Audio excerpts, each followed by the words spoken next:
तो एक तो आज के दिन भारत के महान वीर सपूत महाराणा प्रताप का देहांत हुआ था 19 जनवरी 1597 को। और आज महाराणा प्रताप की पुण्यतिथि पर उन्हें नमन। ये वो सूरवीर थे दोस्तों जो अपनी 208 किलो की तलवार से लड़ते थे। इनकी महानता को देखकर महाराणा प्रताप की मौत की खबर सुनकर दुश्मन अकबर भी रो पड़ा था। भारत के ऐसे महान वीर को नमन। और महाराणा प्रताप की पुण्यतिथि पर अब हर साल चेतक मेला भी लगेगा उदयपुर हल्दीघाटी में। और वहीं दोस्तों आज हमारे देश में एनडीआरएफ का स्थापना दिवस भी मनाया जाता है हर साल 19 जनवरी को। एनडीआरएफ यानी राष्ट्रीय आपदा प्रतिक्रिया बल के जो जवान है देश में आपदा या संकट के समय लोगों को रेस्क्यू करते हैं। 2006 से इसकी शुरुआत हुई थी। चलिए आगे बढ़ते हैं अपन खबरों में। देखिए प्रधानमंत्री नरेंद्र मोदी आज आकाशवाणी पर मन की बात कार्यक्रम में देश विदेश के लोगों के साथ अपने विचार साझा करेंगे। और ये इस साल 2025 का पहला मन की बात का कार्यक्रम भी होगा। वैसे तो ये कार्यक्रम हर महीने के अंतिम रविवार को होता है, लेकिन क्योंकि इस महीने लास्ट संडे को गणतंत्र दिवस आ रहा है 26 जनवरी है ना, तो इसी वजह से आज ही ये मन की बात का कार्यक्रम होगा। और वहीं खबर है दोस्तों लोकसभा अध्यक्ष भी आज 20 जनवरी को बिहार पटना में 85वें अखिल भारतीय पीठासीन अधिकारी सम्मेलन का उद्घाटन करेंगे। चलिए आगे बड़ी अच्छी खबर देखिए। ईपीएफओ से जुड़ी सभी पीएफ सदस्यों के लिए कंपनी के दखल के बिना भी संभव हो पाएगा अब ये काम। और इसके तहत दोस्तों एक तो ईपीएफओ से पैसा निकालना भी आसान होगा। दरअसल ईपीएफओ की तरफ से अपने पीएफ खाताधारकों को सदस्यों को बड़ी राहत दी गई है। पहला तो ये कि अब खुद ही आप अपनी पर्सनल जानकारी में सुधार कर पाएंगे यानी कि अपडेट कर पाएंगे। लगभग 7.5 करोड़ से भी ज्यादा पीएफ खाताधारक सदस्य अब नियोक्ता के बिना भी, मतलब आप अपनी कंपनी के बिना किसी सत्यापन के भी अपने नाम और जन्म तिथि जैसी व्यक्तिगत जानकारी को ऑनलाइन बदल पाएंगे। ईपीएफओ के पोर्टल पर ही ये सुविधा शुरू कर दी गई है। आप अपने नाम और डेट ऑफ बर्थ में चेंज कर पाएंगे और इसके लिए एम्प्लॉयर की परमिशन लेने की कोई जरूरत नहीं होगी। ठीक है। इसके अलावा दोस्तों अगर आप अपनी जॉब चेंज करते हैं, नौकरी बदलते हैं, तो उसके लिए भी ईपीएफओ की तरफ से नियमों को आसान कर दिया गया है। दरअसल ईपीएफओ ने पीएफ खाता ट्रांसफर नियमों को सरल बनाया है, जिससे कि नौकरी बदलने पर आपका पीएफ खाता आसानी से दूसरी कंपनी में ट्रांसफर हो पाएगा। और इसके अलावा यूएएन और आधार कार्ड को लिंक करने की प्रक्रिया को भी आसान कर दिया है। आप कुछ सिंपल इन स्टेप्स को फॉलो करके ईपीएफओ पोर्टल पर अपने यूएएन को आधार से लिंक कर सकते हैं। तो इस तरह से कुल मिलाकर अब 2 कामों के लिए कंपनियों की जरूरत को खत्म कर दिया है। ईपीएफओ की साइट पर जाकर आप खुद ही ये काम कर पाएंगे। पहला तो मैंने आपको बताया नाम डेट ऑफ बर्थ में चेंज कर पाएंगे। इसके अलावा जिन सब्सक्राइबर्स के पीएफ अकाउंट के आधार कार्ड के जरिए केवाईसी हो चुकी है, तो आप खुद ही ऑनलाइन आधार ओटीपी के जरिए ईपीएफ ट्रांसफर का क्लेम फाइल भी कर सकते हैं। ओके। और चलिए आगे बढ़ते हैं खबरों में। देखिए सरकार का एक और बड़ा फैसला, फर्जीवाड़े पर अब लगेगी लगाम। इन नंबरों से ही आएंगे आपको बैंकों के कॉल। कंपनियों के लिए भी सख्त नियम बना दिए हैं सरकार और आरबीआई ने मिलकर। बैंक खाताधारकों के लिए नया अपडेट जारी किया है। आए दिन जो लोगों के साथ साइबर क्राइम होती है, डिजिटल धोखाधड़ी होती है, तो ऐसे अपराध को रोकने के लिए 2 पहल की गई है। एक तो अब लेनदेन के लिए 1600 सीरीज वाले नंबर से ही आपको बैंक की कॉल आएगी। भारतीय रिजर्व बैंक ने अपने एक परिपत्र में कहा कि अपराधी ग्राहक के मोबाइल नंबर का दुरुपयोग करके धोखाधड़ी कर रहे हैं। तो अब 2 नंबरों की सीरीज से ही आपको बैंक कंपनियों के कॉल से एसएमएस आएंगे 140 या 1600। ठीक है। तो ऐसे में आपको पता चल पाएगा कि कौन सा बैंक का ऑफिशियल मैसेज है, ऑफिशियल ट्रांजैक्शन मैसेज है, या कोई सा प्रमोशन कॉल है या फर्जी कंपनियों के कॉल है। अगर फ्रॉड नंबर से आपको कोई एसएमएस या कॉल आया तो फट से आपको पता चल पाएगा। रिजर्व बैंक की तरफ से सभी कंपनियों को ये निर्देश दिया है कि केवल इसी नंबर से ही ग्राहकों को कॉल करें। वित्तीय धोखाधड़ी पर लगाम लगाने के लिए आरबीआई की नई कोशिश है। देश भर के सभी प्राइवेट और सरकारी बैंकों को भी आरबीआई ने इस संबंध में सर्कुलर जारी कर दिया है। और ये जो नए नियम है दोस्तों इसी साल 31 मार्च 2025 से पहले लागू करने होंगे सभी बैंकों को। ठीक है। और वहीं रिजर्व बैंक की तरफ से बैंकों से नए और सभी मौजूदा उपभोक्ताओं के जमा खातों और बैंक लॉकर में नामांकन को भी सुनिश्चित करने का आदेश दिया है। चलिए अगला अपडेट आ रहा है। प्रधानमंत्री नरेंद्र मोदी ने देश भर में 65 लाख से भी ज्यादा स्वामित्व संपत्ति कार्ड बांटे। और इस दौरान पीएम मोदी बोले कि यूएन ने गरीबी हटाने के लिए प्रॉपर्टी राइट्स की बात कही थी। हमने 2.25 करोड़ दस्तावेज सौंपे हैं। बीते दिन पीएम मोदी ने देश के 10 राज्यों 2 केंद्र शासित प्रदेशों में 65 लाख से भी ज्यादा लोगों को उनकी संपत्तियों के स्वामित्व कार्ड बांटे, यानी कि उनकी जमीन मकान प्रॉपर्टी के कागजात सौंपे। पीएम ने ग्रामीण अर्थव्यवस्था को ऐतिहासिक बताते हुए कहा कि ये योजना ही ग्रामीण क्षेत्रों की आर्थिक प्रगति का रास्ता खोलेगी, क्योंकि लोगों को उनकी जमीनों का स्वामित्व मिलने के बाद लोग इस पर लोन वगैरह भी ले पाएंगे और गांव में जो जमीन भूमि से जुड़े विवाद है वो भी खत्म हो पाएंगे। कुछ अलग अलग राज्यों के भी आंकड़े देखिए आप। मध्य प्रदेश में भी तकरीबन 15,63,000 लोगों को मिला स्वामित्व कार्ड। पीएम मोदी ने एमपी सीहोर के लाभार्थी से बातचीत की। मध्य प्रदेश के मुख्यमंत्री मोहन यादव भी बोले कि संजय सरोवर बांध में बनेगा फ्लोटिंग सोलर प्लांट। यूपी में भी तकरीबन 45 लाख लोगों को अब तक सीएम योगी ने घरौनी बांटी और कहा कि पहले दबंग जमीन पर कब्जा करते थे, अब प्रॉपर्टी विवादों में कमी आएगी। चलिए अगली बड़ी खबर देखिए दोस्तों। सेबी का एक बड़ा एक्शन, शेयरों में खेल करने वाली 7 कंपनियों पर बैन लगा दिया है। 8 महीनों में ही इन कंपनियों की पूंजी 40 करोड़ से बढ़कर 4,000 करोड़ तक पहुंच गई थी। तो अपने स्टॉक प्राइस को मैनिपुलेट करने के चलते हेराफेरी के चलते सेबी की तरफ से इन 7 कंपनियों पर शेयर बाजार से प्रतिबंध लगा दिया। इन कंपनियों के नाम भी आप देख सकते हैं। और वहीं खबर है दोस्तों गृह मंत्रालय ने देश के 67 संगठनों को एफसीआरए की भी मंजूरी दे दी है। एफसीआरए यानी विदेशी अंशदान विनियमन अधिनियम के तहत गृह मंत्रालय की तरफ से 67 संस्थाओं को मंजूरी दी गई। चलिए ऑटो एक्सपो से जुड़े कुछ अपडेट देखिए दोस्तों। भारत की पहली solar powered car Eva 3.25 lakh रुपए में लॉन्च हुई। इसके अलावा कुछ फ्लाइंग कार भी पेश की कंपनियों ने। विनफास्ट की 2 इलेक्ट्रिक एसयूवी के साथ भारत में एंट्री हुई। Maharashtra Pune based startup company वाईवे मोबिलिटी ने ऑटो एक्सपो में ये भारत की पहली सोलर पावर से चलने वाली कार ईवा लॉन्च की है। ये एक छोटी कार, इसमें 2 व्यक्ति और एक बच्चा बैठ सकता है। कंपनी का दावा है कि एक बार चार्ज करने पर 250 किलोमीटर तक की रेंज मिलेगी। इसके अलावा विनफास्ट VF7 और VF6 इलेक्ट्रिक एसयूवी भी रिवील हुई, जो कि फुल चार्ज करने पर 450 किलोमीटर तक की रेंज देगी। इसी साल सितंबर में ये लॉन्च हो सकती है। और वहीं दोस्तों वोल्वो कंपनी ने एक नई बस भी लॉन्च की 9600। इस बस का फेसलिफ्ट मॉडल पेश किया। ये अगस्त 2025 तक लॉन्च हो सकती है। और किया कंपनी ने भी एक नई ईवी रिवील की EV6, जिसमें आपको 650 किलोमीटर तक की रेंज मिलेगी। कंपनी का दावा है कि मात्र 18 मिनट में ये कार 80% तक चार्ज हो जाएगी। मार्च में इस कार की लॉन्चिंग की संभावना है। और किया कार्निवल का हाई लिमोसिन एडिशन भी लॉन्च हुआ। 2 व्हीलर में होंडा एक्टिवा ई और होंडा QC1 भी लॉन्च हुआ। इनकी कीमत 90,000 से शुरू है, जो कि फुल चार्ज करने पर 102 किलोमीटर तक की रेंज देगी। ओला S1 से इनका मुकाबला होगा। कुल मिलाकर भारत मोबिलिटी एक्सपो में 34 कंपनियां शामिल हुई। मारुति सुजुकी ने भी अपनी पहली ईवी रिवील की थी, मैंने आपको पहले बताया था। चलिए अगली बड़ी खबर देखिए। दिल्ली में सभी तरह की हवा में उड़ने वाली चीजों पर प्रतिबंध लग चुका है। फ्लाइट्स के लिए भी कुछ नए नियम तय किए गए। दरअसल आने वाले गणतंत्र दिवस समारोह के मद्देनजर दिल्ली पुलिस की तरफ से सुरक्षा इंतजाम के तहत कई नए नियम लागू किए हैं, जैसे पैराग्लाइडिंग हो गया, ड्रोन वगैरह सभी हवा में उड़ने वाली चीजों पर 18 जनवरी से लेकर 1 फरवरी तक प्रतिबंध लागू रहेगा। इन नियमों का पालन न करने वालों पर कानूनी कार्रवाई भी की जाएगी। दिल्ली के पुलिस कमिश्नर की तरफ से नया आदेश जारी किया गया। लगभग 15 दिनों तक हवाई कर्फ्यू रहेगा दिल्ली में। जरा से आपने गलती की तो आपकी जेब ढीली हो सकती है या फिर जेल भी हो सकती है। ठीक है। और इसके अलावा दोस्तों दिल्ली के सभी स्कूलों में ऑफलाइन क्लास भी फिर से शुरू करने के आदेश जारी कर दिया है, क्योंकि अब धीरे धीरे प्रदूषण कम हो रहा है दिल्ली में। इतने दिन तो ऑनलाइन और हाइब्रिड मोड पर क्लासेस चल रही थी, तो अब दिल्ली के सभी स्कूल चाहे तो ऑफलाइन क्लासेस शुरू कर पाएंगे कल सोमवार से। चलिए अगली खबर देखिए। पाकिस्तान से आई सीमा हैदर के पहले पति गुलाम ने अब भारत सरकार से गुहार लगाई मदद की, बच्चों की कस्टडी भी मांगी है। वहीं यूपी बोर्ड एग्जाम पर अपडेट आ रहा। परीक्षार्थियों के लिए उत्तर प्रदेश के हर जिले में खुलेंगे काउंसलिंग सेंटर। अगले 1 सप्ताह में ये सेंटर खोलने के निर्देश दिए हैं और इन सेंटर पर जाकर विद्यार्थी अपने बोर्ड एग्जाम से जुड़ी किसी भी समस्या या शंका का समाधान पा सकेंगे। चलिए खबर है दोस्तों। घरेलू मोबिलिटी का आकार साल 2030 तक भारत में $600 अरब का हो जाएगा। गूगल और BCG की एक नई रिपोर्ट में दावा किया गया है। और वहीं महंगाई पर एक खबर आ रही। भारतीय रिजर्व बैंक RBI ने कहा कि खाद्य महंगाई पर नजर रखने की जरूरत है। बेहतर कृषि संभावनाओं से समर्थित ग्रामीण मांग में लगातार तेजी जारी है। RBI ने एक बुलेटिन जारी करते हुए सभी अधिकारियों को निर्देश दिया। अभी एक दिन पहले आपको बताया सरकार ने भी फैसला लिया, चावल की कीमत कीमत में 550 रुपए प्रति क्विंटल की कटौती की गई है, जिससे कि एफसीआई राइस की बिक्री बढ़ेगी, खाद्य सुरक्षा उपायों को भी समर्थन मिलेगा। और एक राहत भरी खबर आ रही महंगाई पर। आलू, टमाटर, प्याज की कीमतें बीते एक महीने में 31% तक घटी है और अभी भारतीय रिजर्व बैंक आरबीआई भी रेपो रेट घटाने पर विचार कर सकता है। अगले महीने बजट के दौरान हो सकता है ये ऐलान हो, तो इससे भी लोगों को महंगे लोन से राहत मिलेगी, है ना। वैसे अभी डॉलर के मुकाबले जो भारतीय रुपये में कमजोरी आ रही है, इस वजह से भी खबर है कि देश के आयात बिल में बढ़ोतरी होगी, भारत की जीडीपी पर भी दबाव बढ़ेगा, सोना आयात भी महंगा होने का दावा किया जा रहा है। जीटीआरआई यानी ग्लोबल ट्रेड रिसर्च इनिशिएटिव की तरफ से ये रिपोर्ट जारी की गई। और दोस्तों अगले महीने फरवरी में जो बजट आने वाला है, उससे भी उम्मीदें हैं कि मानक कटौती की सीमा को 75,000 से बढ़ाकर 1 लाख करने की संभावना है। नई कर प्रणाली यानी कि नया इनकम टैक्स रिजीम भी ला सकती है सरकार। चलिए अगली खबर आ रही है। विदेश मंत्री एस जयशंकर ने भारत चीन संबंधों पर चर्चा की और कहा कि चाइना में बीजिंग की बढ़ती ताकतों के लिए हमें भी तैयार रहना होगा। और वैसे अभी हमारे देश के वाणिज्य मंत्री पीयूष गोयल भी 3 दिवसीय दौरे पर ब्रुसेल्स जा रहे हैं। इस दौरान वे यूरोपीय व्यापार एवं आर्थिक सुरक्षा आयोग के आयुक्त मारोस के साथ उच्च स्तरीय वार्तालाप करेंगे, जिससे कि भारत के इंटरनेशनल ट्रेड को बढ़ावा देने पर भी बातचीत होगी। चलिए अगली खबर देखिए। गृह मंत्री अमित शाह ने मणिपुर के राज्यपाल अजय भल्ला से मुलाकात की और इस बैठक के दौरान राज्यपाल भल्ला ने अमित शाह को मणिपुर की मौजूदा स्थितियों से भी अवगत कराया। वहीं खबर है भारत बांग्लादेश सीमा पर भिड़े दोनों देशों के किसान तो बीएसएफ और बीजीबी जवानों ने तनाव को शांत कराया, समझा बुझाकर। वहीं खबर देखिए। रोजगार में कमी, अस्थिर सीमाएं समेत कई अहम मुद्दों पर ध्यान देना होगा। विकसित भारत पर बोले सेना उप प्रमुख लेफ्टिनेंट जनरल एनएस राजा सुब्रमण्यम का कहना है कि आज अर्थव्यवस्था को एक हथियार के रूप में इस्तेमाल किया जा रहा है, दुनिया को विभिन्न ब्लॉकों में विभाजित किया जाना, और अगर भारत को भी हमें साल 2047 तक विकसित भारत बनाना है तो हमें भारत की कई कमजोरियों और कमियों पर ध्यान देना होगा, जैसे रोजगार की कमी, महिला सुरक्षा, गरीबी, अमेरिका अंतर मिटाना समेत कई अहम मुद्दों पर उन्होंने बातचीत की। और खबर है इंडिया यूएस रिलेशन पर भी अपडेट देखिए। भारत और अमेरिका एक दूसरे को साइबर खतरों की खुफिया जानकारी साझा करेंगे। भारत और अमेरिका दोनों देशों की सरकारों के बीच एक अहम समझौते पर हस्ताक्षर हुए हैं। और दोस्तों हमारी भारतीय अंतरिक्ष एजेंसी इसरो के नाम एक और उपलब्धि जुड़ी, विकास लिक्विड इंजन को फिर से चालू करने में इसरो को सफलता मिली है। वहीं देखिए बड़ी खबर, जम्मू कश्मीर के किश्तवाड़ में 4 आतंकियों की तस्वीरें जारी हुई। पुलिस ने इन आतंकियों के इनाम की भी घोषणा की है। ये चारों तस्वीरें आप देख सकते हैं स्क्रीन पर। अगर इनमें से कोई आपको कहीं पाया जाता है तो तुरंत आप जम्मू कश्मीर पुलिस को सूचित करें। ये कॉन्टैक्ट नंबर भी दिए हुए हैं नीचे, इन पर आप संपर्क करके जानकारी दे सकते हैं। 5 लाख रुपए प्रति व्यक्ति इनाम की घोषणा की है। जो जानकारी देगा उनको इनाम मिलेगा और नाम भी उनका गुप्त रखा जाएगा। चलिए अगली खबर देखिए। टेक्सास में भारतीय बिजनेस लीडरों से मिले एलन मस्क। भारत अमेरिकी संबंध समेत कई अहम मुद्दों पर बातचीत भी की। ये मुलाकात टेक्सास में चल रहे इंडिया ग्लोबल फोरम सम्मेलन के दौरान हुई, जिसमें भारत की ओर से कई कंपनियों के मालिक और सीईओ ने न केवल एलन मस्क से मुलाकात की बल्कि भारत में टेक्नोलॉजी, इनोवेशन और अन्य अहम मुद्दों पर भी चर्चा की। और एक बड़ी खबर देखिए। जम्मू कश्मीर में जो आजकल रहस्यमय बीमारी फैल रही है, उससे अब पर्दा उठ पाएगा, क्योंकि केंद्र सरकार के गृह मंत्रालय ने अंतर मंत्रालय टीम के गठन का आदेश दिया है। आजकल जम्मू कश्मीर के राजौरी जिले में एक रहस्यमय बीमारी फैल रही है, जिसमें अब तक 16 लोगों की जान जा चुकी है पिछले 45 दिनों में। तो अब इस बीमारी की फोरेंसिक जांच के लिए सरकार की तरफ से टीम का भी गठन किया है और आज 19 जनवरी को ये केंद्रीय टीम जम्मू का दौरा करेगी, है ना। एक तो एक ही परिवार में 5 बच्चों की भी मौत हो गई इस बीमारी की वजह से। और दोस्तों प्राइवेट सेक्टर में जॉब को लेकर भी एक बड़ी खबर आ रही है। भारत की 5 आईटी कंपनियों ने 3 महीनों में ही 2,500 से ज्यादा कर्मचारियों को जॉब से निकाल दिया। सबसे ज्यादा टीसीएस और टेक महिंद्रा कंपनियों में कर्मचारियों की संख्या में कमी आई है। वहीं भारत में इंटरनेट यूजर्स को लेकर भी एक रिपोर्ट आ रही है। देश में 98% लोग लोकल भाषा में इंटरनेट यूज करते हैं। हर रोज औसतन प्रति व्यक्ति 94 मिनट ऑनलाइन इंटरनेट पर बिताते हैं और इस साल 2025 में भारत में इंटरनेट यूजर्स की संख्या बढ़कर 90 करोड़ के पार पहुंच जाएगी। दोस्तों पंजाब, हरियाणा, चंडीगढ़, दिल्ली, उत्तर प्रदेश, राजस्थान समेत देश के कई अलग अलग राज्यों में घने कोहरे की संभावना है। अभी भी देश के 7 राज्यों में घना कोहरा छाया हुआ है। यूपी में 46 ट्रेनें लेट रही। राजस्थान में कई जगहों पर तापमान 1 डिग्री तक चल रहा है। हिमाचल प्रदेश में बर्फबारी की वजह से 2 नेशनल हाईवे और अटल टनल फिर से बंद हुई। कुछ अलग अलग राज्यों के मौसम के अपडेट देखिए आप। मध्य प्रदेश में बीते दिन भी ज्यादातर जिलों में कोल्ड डे रहा। शिवपुरी सबसे ठंडा इलाका रहा, 19 डिग्री तक रहा दिन का तापमान। 20 से ज्यादा जिलों में घना कोहरा छाया रहा। राजस्थान में भी कोहरे की वजह से कई सड़क दुर्घटनाएं हो गई। बसें भीड़ी, ट्रोले में घुसी कार। जयपुर समेत कई जिलों में बारिश की भी चेतावनी है। इधर उत्तर प्रदेश के 60 जिलों में कोहरा छाने की चेतावनी, 55 ट्रेनें लेट रही। यूपी के 4 शहरों में 8वीं तक के स्कूल फिर से बंद किए गए। उत्तर प्रदेश के 17 जिलों में बारिश के आसार है, ओले भी गिरेंगे। हिमाचल प्रदेश में देखिए दोस्तों बर्फबारी के बाद पर्यटन स्थलों पर लौटी रौनक। बर्फ देखने के लिए टूरिस्टों की भीड़ उमड़ी। पैराग्लाइडिंग और स्नो बाइकिंग का आनंद ले रहे हैं, देख सकते हैं आप तस्वीरें।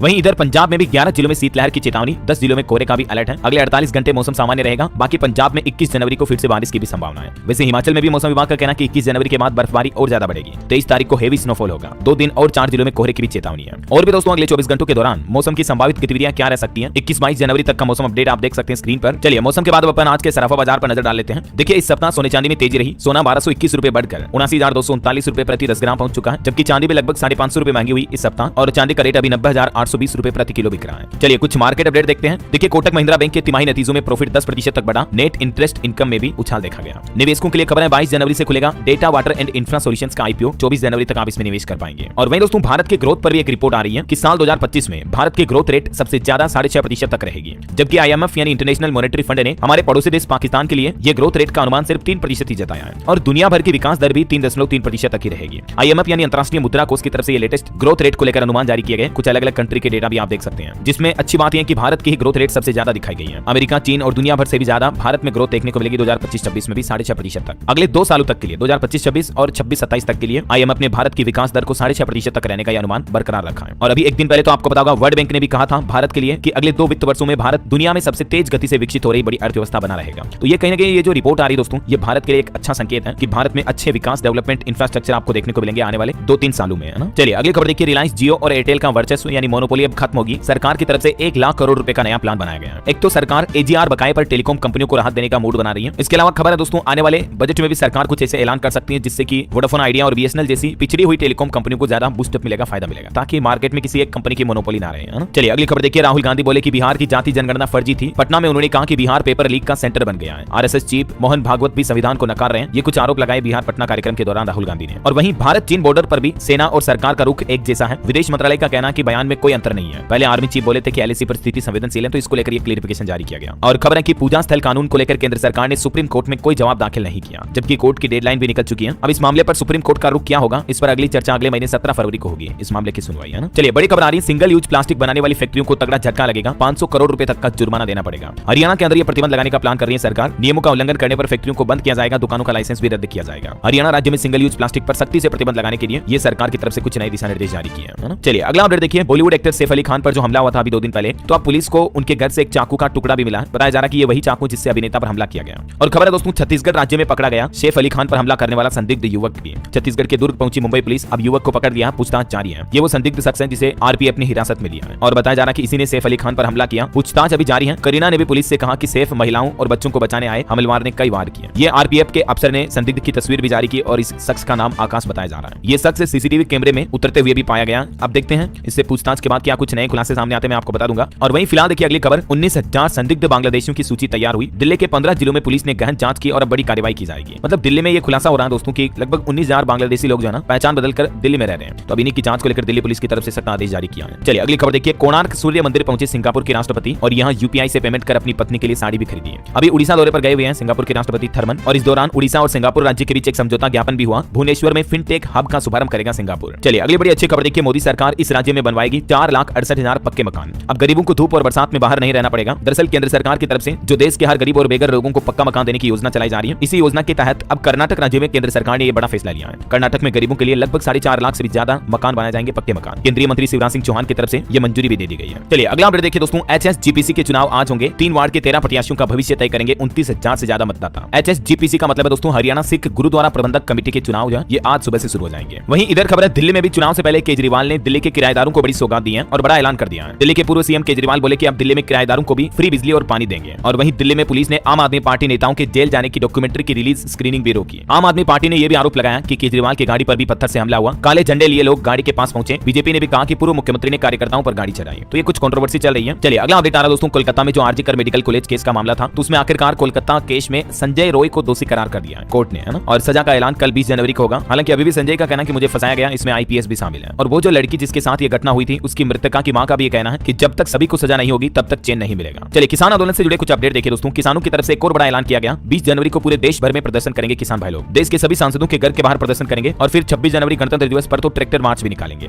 अभी हरियाणा के खनौरी में भी किसानों का प्रदर्शन और तेज हुआ। डल्लेवाल के समर्थन में 10 और किसानों ने भी अनिश्चितकालीन भूख हड़ताल शुरू कर दी है। हालांकि इसी बीच एक अच्छी खबर यह आई है कि केंद्र सरकार ने किसानों को बातचीत करने का न्योता भी दिया है। अगले महीने 14 फरवरी को पंजाब चंडीगढ़ में ये मीटिंग होगी। केंद्रीय अधिकारी किसान नेता डल्लेवाल से भी मिले, जो अभी अनशन पर बैठे हैं, और बोले कि हमें भी चिंता है। तो एक अच्छी खबर तो ये आ रही है कि अभी किसान नेता जगजीत सिंह डल्लेवाल अपना आमरण अनशन भी खत्म कर सकते हैं। डॉक्टरों की टीम उनका इलाज करेगी, क्योंकि केंद्र सरकार की मुलाकात के बाद उन्होंने अपना अनशन खत्म करने की घोषणा भी की है। बाकी 26 जनवरी को तो देश भर में ट्रैक्टर परेड होगी। किसान नेता राकेश टिकैत बोले कि शंभू और खनौरी बॉर्डर पर आंदोलन के समर्थन में होगी किसान मजदूर महापंचायत। इधर दोस्तों यूपी मथुरा में भी किसानों ने मांग की कि 15 दिन के अंदर अंदर हमारी समस्याओं का समाधान होना चाहिए। बिजली निजीकरण समेत कई मुद्दे उठाए किसानों ने। खैर अब देखना ही होगा कि अगले महीने 14 फरवरी को जो चंडीगढ़ में किसानों और केंद्र सरकार के बीच बैठक होगी, तो उसमें सरकार किसानों के हित में क्या क्या फैसले लेती है, क्योंकि बजट के बाद ये बैठक होगी तो हो सकता है किसानों के लिए बजट में भी कुछ बड़ी घोषणाएं की जाए। ये तो वक्त ही बताएगा। फिलहाल देखिए आप अगली खबर, अमेरिका और भारत ओपन आरएएन को बढ़ावा देने पर सहमत हुए। अकादमी स्थापना करने पर भी चर्चा करें दोनों देश। भारत और अमेरिका के बीच एआई यानी आर्टिफिशियल इंटेलिजेंस के भी सही उपयोग पर बातचीत हुई। और चलिए दोस्तों प्रयागराज महाकुंभ के कुछ अपडेट बता देता हूं आपको फटाफट से। देखिए जम्मू कश्मीर से प्रयागराज के लिए बस सेवा शुरू हुई। इसकी टाइमिंग और किराया वगैरह कितना होगा जानकारी आप देख लीजिएगा। इसके अलावा हमारे देश के रक्षा मंत्री राजनाथ सिंह भी प्रयागराज महाकुंभ पहुंचे। यहाँ संगम में डुबकी भी लगाई। वैदिक मंत्रों के बीच इन्होंने स्नान किया, साथ में मंत्री नंदी भी रहे। और खबर है महाकुंभ में 22 जनवरी को मंत्रिमंडल की बैठक भी हो सकती है, जिसमें कई अहम मामलों पर चर्चा होगी। और इस बार तो महाकुंभ में एक नया इतिहास भी रचा जाएगा। आर्टिफिशियल इंटेलिजेंस से हो रहा दुनिया का सबसे बड़ा हेड काउंट भी, मतलब एआई कैमरों के जरिए एक एक श्रद्धालु की गिनती की जा रही है। इस तकनीक से 95% तक का सटीक अनुमान लगाया जा सकेगा। महाकुंभ में आने वाले श्रद्धालुओं की संख्या का अनुमान 45 करोड़ तक है। और खबर है दोस्तों महाकुंभ में 20 जनवरी को पहुंचेंगे कुमार विश्वास भी। परेड ग्राउंड के गंगा पांडाल को देंगे अपने राम भजनों की प्रस्तुति। वहीं पाकिस्तानी मीडिया ने भी महाकुंभ की कवरेज करते हुए कहा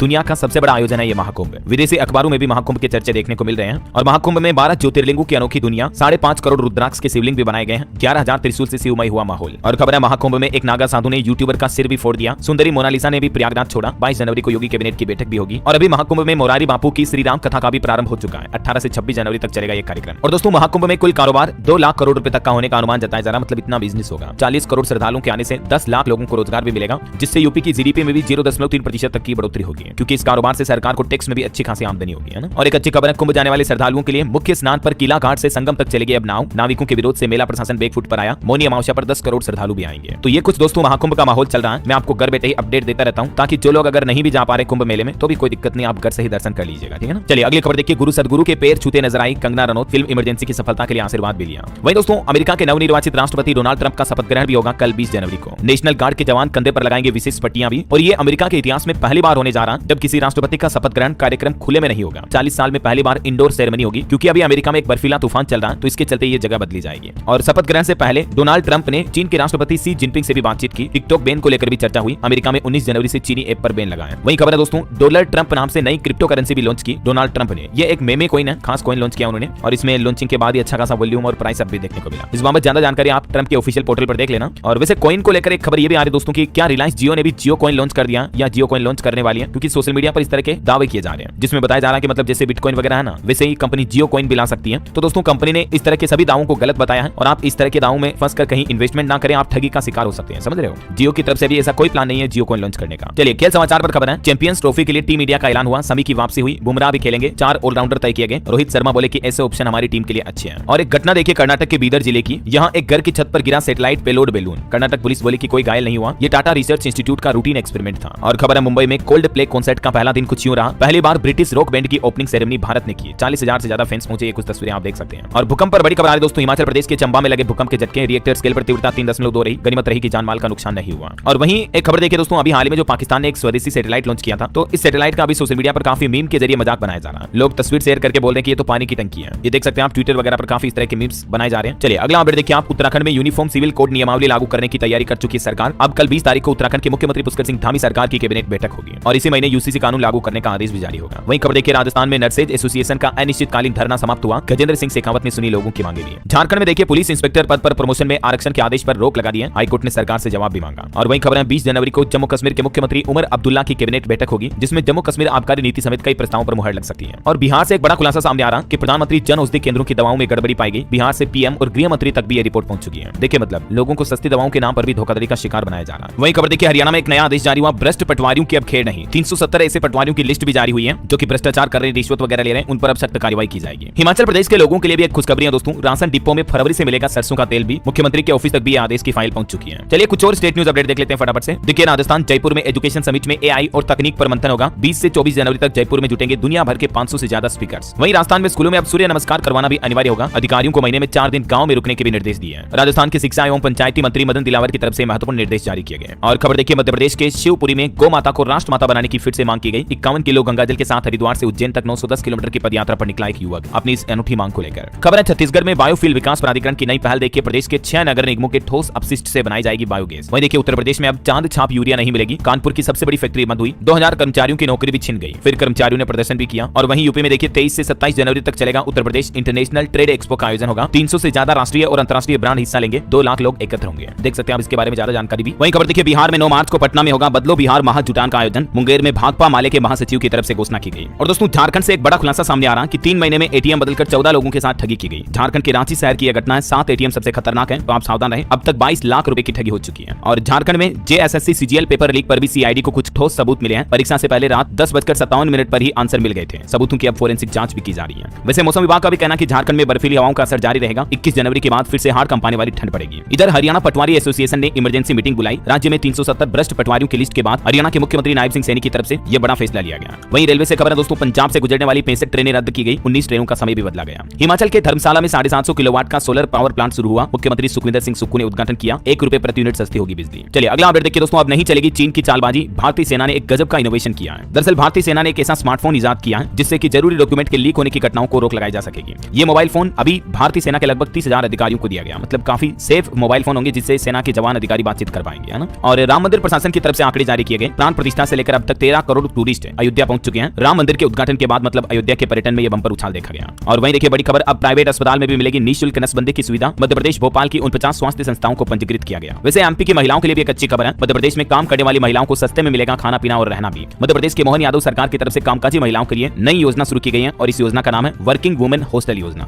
ओके, और चलिए कुछ एजुकेशनल अपडेट्स देख लेते हैं दोस्तों। देखिए उत्तराखंड के सरकारी टीचरों के लिए नया फरमान जारी हुआ। माध्यमिक शिक्षा निदेशक के इस आदेश के बाद हड़कंप समझ गया है। दरअसल नए आदेश के मुताबिक अब सुगम अटल उत्कृष्ट विद्यालयों में चयनित शिक्षकों की सेवा को अब दुर्गम नहीं माना जाएगा। देख सकते सकते हैं आप ऑर्डर भी। खबर है एसएससी सीजीएल का एडिशनल रिजल्ट भी जारी हुआ और सरकारी नौकरी पर एक अपडेट है। एसबीआई में 600 पदों पर भर्ती के लिए आवेदन की तारीख बढ़ी। अब आप 19 जनवरी तक अप्लाई कर पाएंगे, मतलब लास्ट डेट आज हो रहे हैं, ठीक है। और बिहार में देखिए बीपीएससी अभ्यर्थियों को राहुल गांधी ने भरोसा दिया। वहीं मध्य प्रदेश में निकली शिक्षकों की 10,000 से भी ज्यादा नौकरियां। इसमें 28 जनवरी से आवेदन शुरू होंगे, अंतिम तिथि रहेगी 11 फरवरी। मध्य प्रदेश कर्मचारी चयन मंडल की तरफ से रिक्रूटमेंट निकाली गई है। ओके, और दोस्तों अंतरराष्ट्रीय न्यूज पर कुछ अपडेट देखिए आप। आखिरकार इजराइल और हमास के बीच सीजफायर समझौता हो चुका है, जो कि आज रविवार से ही लागू होगा। इजराइल कैबिनेट ने भी हमास से सीजफायर को मंजूरी दी। पहले फेज में हमास 33 बंधकों को रिहा करेगा। इसके बदले 1904 फिलिस्तीनियों की भी रिहाई की जाएगी। वहीं खबर है ईरान के सुप्रीम कोर्ट में देखिए गोलीबारी की घटना हुई, जिसमें 2 जजों की जान चली गई। इन जजों को ज्यादा फांसी की सजा सुनाने के चलते हैंगमैन कहा जाता था, तो एक आरोपी ने इन जजों को ही मार दिया। और खबर है नाइजीरिया को मिला ब्रिक्स पार्टनर देश का दर्जा, ब्राजील की तरफ से ऐलान किया गया। ओके, और दोस्तों अंत में आज के राशिफल पर नजर डालते हैं। देखिए आज वृष राशि वालों को रुका पैसा मिलने के योग बनेंगे और कर्क राशि वालों के इनकम सोर्स भी बढ़ने की संभावना है। और भी कुछ अलग अलग राशियों का राशिफल आप देख सकते हैं स्क्रीन पर। और हाँ दोस्तों,